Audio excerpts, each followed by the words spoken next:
Šiandien nuvykome į Vilnių su Pauliaus Morkūno paramos fondu pagelbėti ne tik gyvūnam, bet ir šeimininkam, nes kartais ištinka tokios situacijos, kada šeimininkai neturi ką daryti, o ir mums kartu skauda širdį, kad negalim jiem padėti. Ir štai atėjo ta akimirka, kai Pauliaus Morkūno veterinarinės paramos fondas pajudėjo po Lietuvą. Su manimi keliauja Indrė ir mes iš tikrųjų nusprendėme atsidėkoti žmonėms, kurie visus metus buvo su mumis. Ir norime padėti tiems, kuriems iš tikrųjų reikia veterinarinės pagalbos, kurie negali pasirūpinti savo augintiniais. Situacijų gali būti įvairių. Gal žmonės tiesiog neturi galimybių išvažiuoti iki veterinarijos klinikos, gal neturi finansinių galimybių. Esame pasiruošę padėti visose situacijose ir mūsų šita kelionė gerų, gražių darbų prasideda nuo Vilniaus. Taip nutiko šį kartelį, kad šeimininkė tiesiog negali palikti sergančio artimojo namuose ir taip jau trunka 5 metus, todėl sumažėja galimybės pasirūpinti savo augintiniais, todėl labai šeimininkė prašė mūsų pagalbos. Labą dieną! Gerai veidai pažįstami. Malonu. Atvykus šiandien pas Julę ir Mašą, apžiūrėjus augintinius, pasimatė, kad gyvūnai turi tikrai daug problemų. Tai labas, koks vardas tavo? Labai gražus. Julytė. Julytė. Taip. Gera. Taip. Kaip šiaip charakteris jos? Žinokit, jos tokios visuomet su mumi. Svetimų žmonių, nes jau kiek metų tą pačią problemą su vyru turiu, tai ir tie šuniukai, žinot, ir draugų, viską apsiriboja. O tai pas jūs problema, kad iš namų išeiti niekur negalite, ne? Dėl vyro sveikatos, ne? Ir tos problemos nėra susikaupusios per savaitę ar 2 savaitės, problemos yra kelių metų turbūt senumo, bet kaip ir kolegė Indrė pasakojo, priežastis yra itin svarbios, kodėl šeimininkė negalėjo pasirūpinti savo augintiniais. Ir mes nusprendėme padėti. Padėti gyvūnams gyventi be skausmo, be kančios ir kiek įmanoma pilnavertišką gyvenimą. O tai kiek metukų dabar šuniukų yra? 15 toj bus. O, tai jau jūs, taip jau viso jau. Čia sesutės. Ai, 2 sesės jūs turite. Tai ta kita irgi tokia pati vienoda. O tokia. Ai, didesnė. Tai žodžiu, viena sesė tokia, kita tokia. Dėl to, kad spanielės Ir negražiai. čia guzulą turi kažkokį, ne? O čia dar baisiau. Čia jau. O čia šitas tai jau. Čia Ir bus čia šitas jau. gydyti. Nu jo. Aš nežinau. Jau man šiandien naktį nesimiegojo, kaip gailu. Nu jo, problemų daug. Anai bus na mažiau, bet. Nu jau čia rimtas pats. Duokit širdutę, aš noriu paklausyti, apsukit tik tais kitą pusę. Nu, gal minimalus permušimas yra, bet čia tiesiog nuo amžiaus jau sakyčiau, bet nieko kažko labai baisaus nėra. Turite tokią kaip tiksinčią bombą. Taip, aš tą suprantu. Ir jinai vieną dieną kažkas taukšti ir tada visai viskas bus blogai tada jo. Tai vat kažkaip norisi žinot, kad turėtumėt savo draugus dar ilgai ir jie gyventų be skausmo. Nežinot, jūs ir taip turite kuo rūpintis, o dabar dar ir gyvūnai. Ir tada gaunasi, kad pats žmogus to emocinį būseną visą laiką ant streso gyvenantis, irgi taip.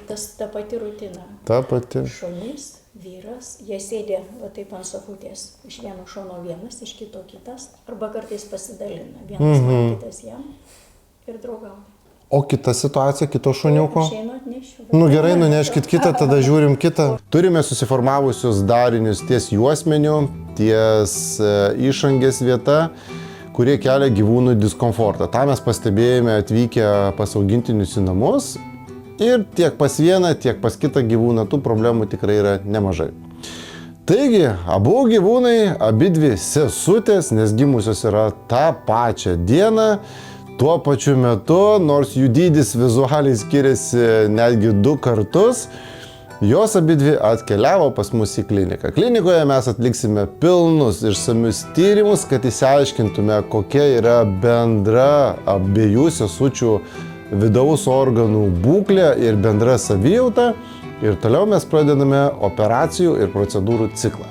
Mūsų tikslas yra gyvūnams padėti, kiek įmanoma, sustiprinti jų organizmą ir kad dar ilgus metus džiugintų savo šeimininkę ir savo šeimininką savo namuose.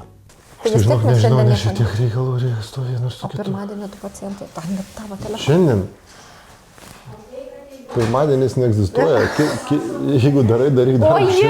O, šitai padidinta versija. Nu, negalima šitai. Nu, taip. Irgi 15 metų. Sesutės.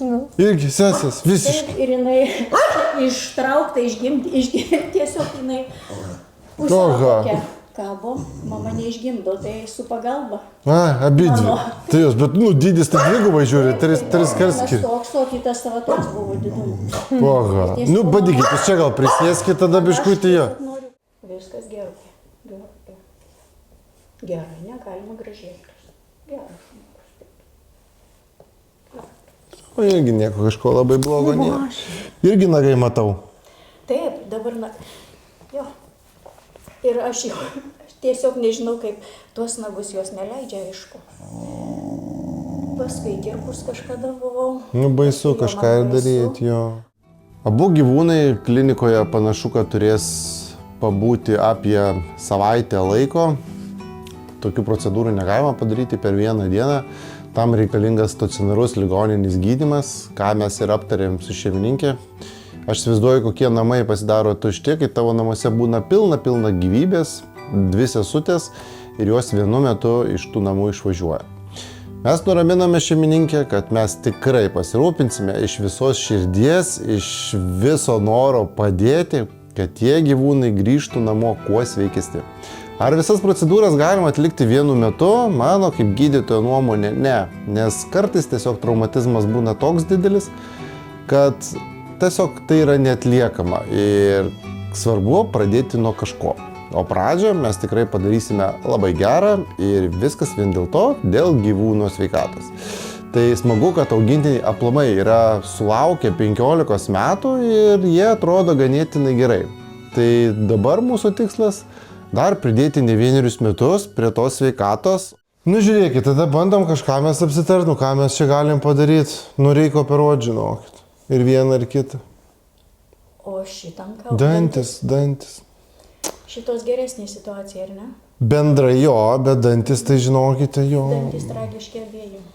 Gyvūnas namuose, kaip ir pačios šeimininkės pasakymų, tai yra visiška gyvybė, rutina, prie kurios šeimininkė yra pripratus. Ir šeimininkas beje, ir šeimininkės vyras. Ir tie namai, kad nebūtų tušti, tie augintiniai turi grįžti kuo greičiau namo ir džiaugtis gyvenimo visiškai kitokiu. Mums norėtųsi padaryti ir kraujo tyrimus, vis tiek 15 metų, pasižiūrėti, kaip atrodo vidaus organai, kad numatyti, galbūt jeigu nėra tų problemų, tai numatyti, kokios galimos problemos ateityje ir tokia tiesiog pasidaryti diagnostiką, sutvarkyti tuos dantukus, nieko kito nebus, žinokite jo. Tai va.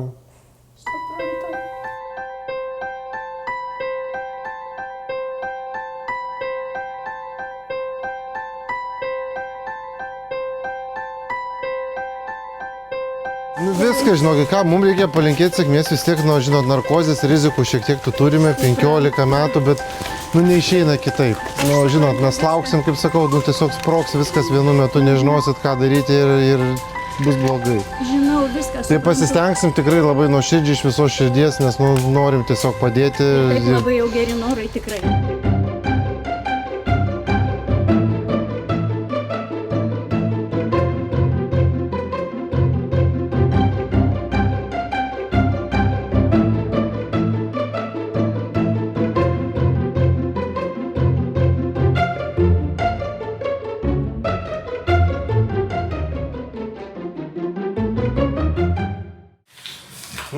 Tai viskas, nei lot nereikia, nieko jau, jūs auksiniai šunys, ką tu?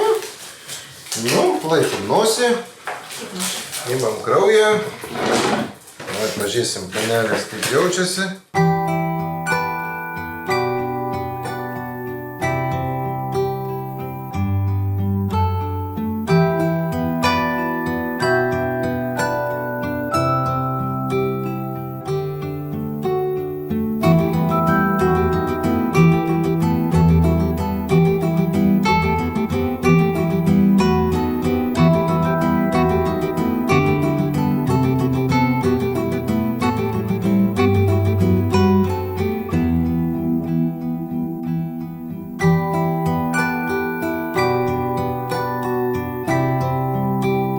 sesė dabar mes jau išoperavom, o šita sesė visada loja.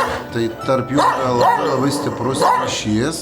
Labai svarbu tai, kad mes atliksime ir dantų higieną, nes dantų būklė tiek pas vieną sesę, tiek pas kitą yra labai bloga, bet mes šitą situaciją pabandysime greitai pataisyti tam, kad būtų smagiau ir sveikiau gyventi.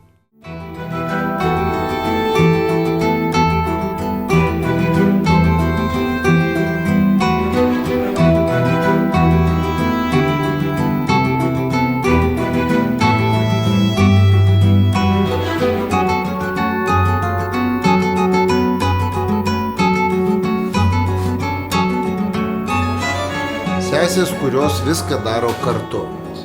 Viena nuo kitos per metrą gali nutolt, bet po to vis tiek labai greit susitinka. Viskas, abidvi po operacijų, abi turite būti labai laimingos. Va taip. Ir sakyk, taip nedrąsiai tą uodegą jau pradedam vizginti. Svarbiausia prižiūrėti sesę ir niekur nepalikti. Jeigu viena į narvelį eis, tai ir tu paskui sesę. Tai ir kita sesė į narvelį. Besąlygiška meilė. Šiandien su Indre iš tikrųjų labai džiaugiamės, nes pagaliau šitos dvi sesės laimingos po visų operacijų važiuoja namo.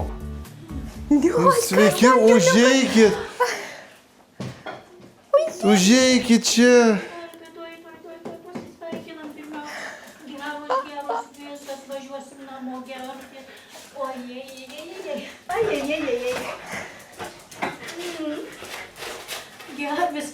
Viskas ir nesmirda, kvepia. Geruolis, žiniukės kokios vietos. Kaip smagu. Pažiūrėkit, kaip jos džiaugiasi. Dieve, sakyk. Geras labai. Net liežuvis krenta, prašau, iš jūsų. Viskas jau gerai. Viskas važiuosim namo, jau viskas, šuniai palaukit. Kaip namuose? Liūdna buvo, spėju. Žinokit. Aš įsivaizduoju, žinau. Vyras kas 2 minutės pradžioj, kur šuniukai. Pasakau, vėl jisai nieko neprisimena. Ir vėl klausia. Taip, dabar važiuoju. Tai kada parveši? Dabar. Važiuoju į Kauną. Ir vėl iš namų. Kažkoks beprotnamis. Nieko, turėsit... Sėdė tie šuniukai glėby pastoviai. Taip. O pamiršta, viską pamiršta. Kad jie čia jų nėra ir viskas. Nieko, jau parvažiuosi namo. Žinokite, mes tai labai laimingi, tarp kitko, su Indre. Prie jų, žinokit, neįmanoma nepriprast. Tai aš puikiai suprantu jūsų vyrą. Jos, žinokite, tikrai kitokie gyvūnai. Tarsi, toks ryšys tarp jų. Eina viena, tai viena kažką daro, tai būtinai kitai reikia. Didžiausia problema buvo tai, kad, kaip ėjom operuoti, tai jūs neįsivaizduojat, kas darėsi. Kai vieną paėmėm, o kitos neėmėm. Nes operuoja tik vieną. O Jezu, žinok. Rėkimas, kaukimas iki negaliu. Tada išėjom kitą operuoti. Tai tada kita rėkia visą, žodžiu. Skundžiasi, bet šiaip, žinokit, labai džiaugiamės, nes tikrai pasidarėm daug dalykų. 15 metų, žinot, tų rizikų visokių buvo, mes mintyse kartais pagalvojom, bet tiesiog eini ir darai. Prie uodegos tą guzą būtinai reikėjo šalinti. Tik dabar žinot, su kokia problema yra. Tik šnekant apie problemas buvusias, tai išimti darinukai, sutvarkyti dantį, su dantį blogai buvo labai. Tai dabar sutvarkyti dantukai, viskas sutvarkyta, guziukai pašalinti, apgamukai pašalinti, čia tas darinys sutvarkytas. Žodžiu, gyvenimą... Jos čia kas buvo? Čia, kaip sakykime, nieko piktybinio. Nieko negražus, ar ne? Negražus, reikėjo šalinti, bet čia kažko nieko piktybinio. Ir tokių išvažiavimų mes turėsime ne vieną. Fondas skirs pinigėlius tikrai keliems pacientams ar 14, pasižiūrėsim pagal situaciją. Yra labai svarbus kiekvienas jūsų laiškas, mes kiekvieną jį matome, perskaitome, paskambiname ir pasiteiraujame dėl situacijos. Kiekviena situacija skirtinga, taigi mums labai svarbu, kad jūs nurodytumėt elektroniniu paštu visą situaciją, ar ne, kontaktinius telefono numerius, nuotraukas ir taipogi iš kurio miesto esate.